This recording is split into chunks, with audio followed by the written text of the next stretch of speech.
A man walking his dog was killed recently, stabbed to death by a migrant yet again, from Afghanistan, I believe.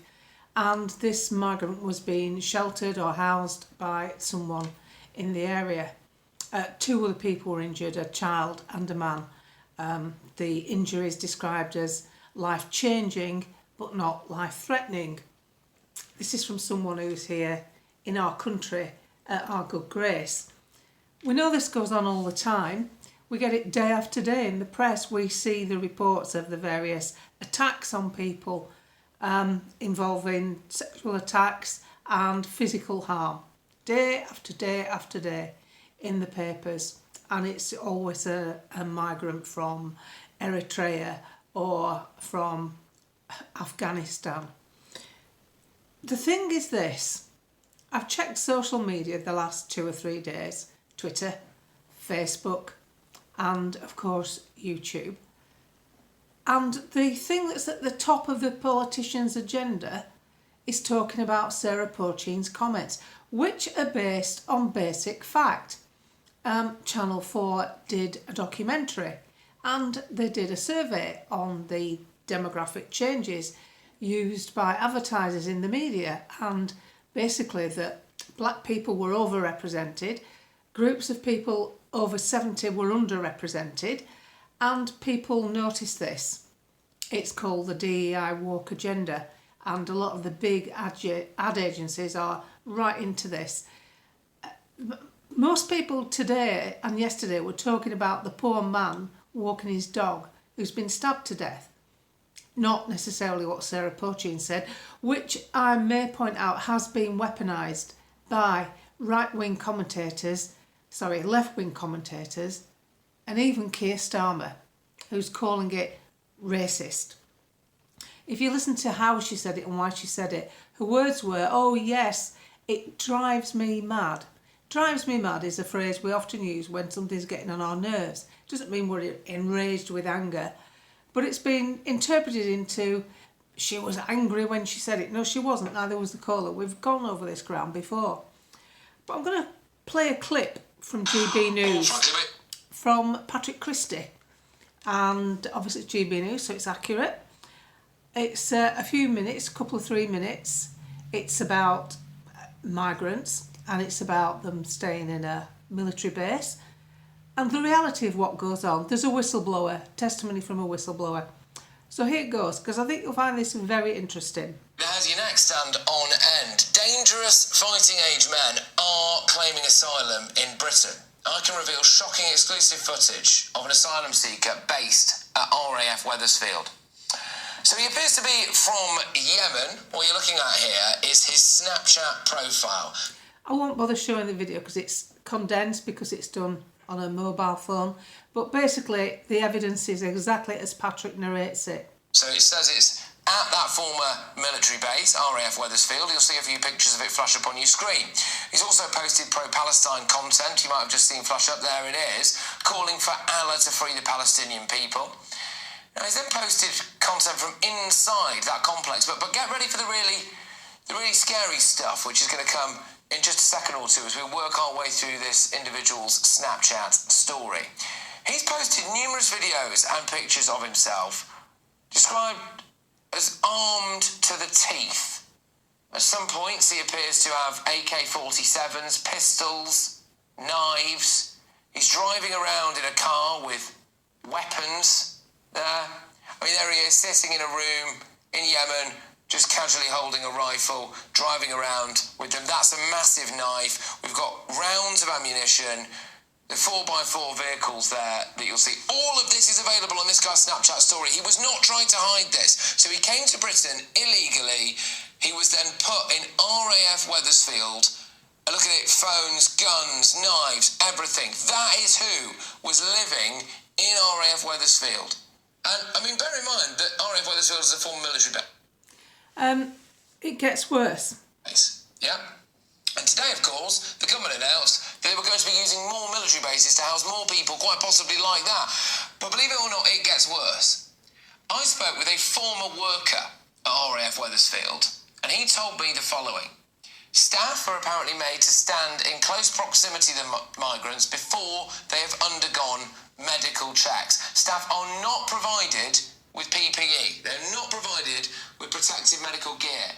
They fear being exposed to various diseases like TB or scabies. Migrants have 3 all-you-can-eat buffets every single day, but staff are not allowed to eat food from the buffet. They have to pay for their own food. Staff are apparently being asked to take a pay cut as well. They regularly have to break up fights between warring factions of migrants, normally over access to the games room. These illegal migrants are then given free buses to Colchester, Braintree and Chelmsford every single day. Some migrants are also allegedly exposing their genitals to female cleaning staff when they're in the shower area. Some migrants also are defecating on the floor instead of using the toilet. Now, if you don't believe me, there is a picture here to prove it. And I'm sorry about this, it is quite... I'm not going to show the picture because it is pretty graphic, but you can take my word for it, it's genuine. Graphic, but unfortunately, you know, this is the reality, isn't it? So here we go. Let's have a look at it. There you are. They just defecate on the floor and they expect staff at RAF Wethersfield to just pick that up for them. That is human faeces on the floor. Now, I've got these quotes from a former worker about what they claim the conditions are like at that site. They say to me, "We're not safe here. We are at risk of catching diseases. We don't know if the people here are terrorists or relatives of Taliban commanders. I am being asked to feed my family on just over £2,000 a month, but I have to sit here and watch these migrants stuff their faces at all-you-can-eat buffets 3 times a day, while the private company who runs the site makes massive profits. They stack their plates full of food and then put half of it in the bin and then complain about the quality of the food. I have to bring my own dinner in. We're not allowed to eat anything from the buffet, even though it all goes to waste. They leave filth everywhere, they don't flush the toilets, they lie about their age, they say that their birthday is January the 1st. Some of them are at least 20 years older than what they say. They're allowed holidays to visit friends or family in places like London and Manchester, and we're not always sure whether or not they come back. They get free phones, a gym, whatever toiletries they want. If they want to leave at 2 a.m. to go for a walk, we have to let them out because, quotes, this is not a prison. There are fights all the time, and the only protection that we have is a body-worn camera. That's it. Some of the security staff are from India and Pakistan, and they don't even speak English. And they just leg it if there's any trouble. My taxes are paying for them to live like this. Now, and your taxes are paying for them to live like this, and the ingratitude is off the scale. Rael Braverman, Suella Braverman's husband, tweeted this morning, it's not going to change, no one's going to stop it, it's just going to be continued, because nobody wants to. They'd sooner pick holes in what Sarah Pochine said than address the real problems that face this country, which is unidentified men being kept by the state at a standard of luxury that many can't afford, while people are being evicted from their tenancies, ironically because landlords are turning houses over to migrants, and whilst people are struggling to pay their bills, and we have to just sit here taking it year after year after year, while they sit talking about Sarah Pochine noticing something regarding TV advertising. It wasn't a slight on the people involved. It was a condemnation of the DEI overzealous conditioning of the way ad agencies are presenting TV ads for the ordinary people of Great Britain who don't live in central Birmingham or London. Enough said on this. I had to show that because it's going on, it's too much. It's just too much. And people are getting killed, stabbed, viciously attacked for no reason. For no reason. Not even because they were being robbed. And this is Britain today. And this is why we have to push back. And this is why we have to talk about these topics. And this is why the ones that want to bury their head in the sand, you have to say, no, you have to listen. You have to talk about it. You have to write to your MP.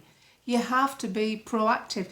We are at war with our own government, and you either take up arms, and we're not even talking weapons, we're talking take to social media, get on the threads, let them see how unpopular they are.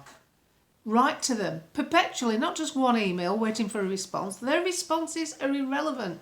We know we're going to get bullshit.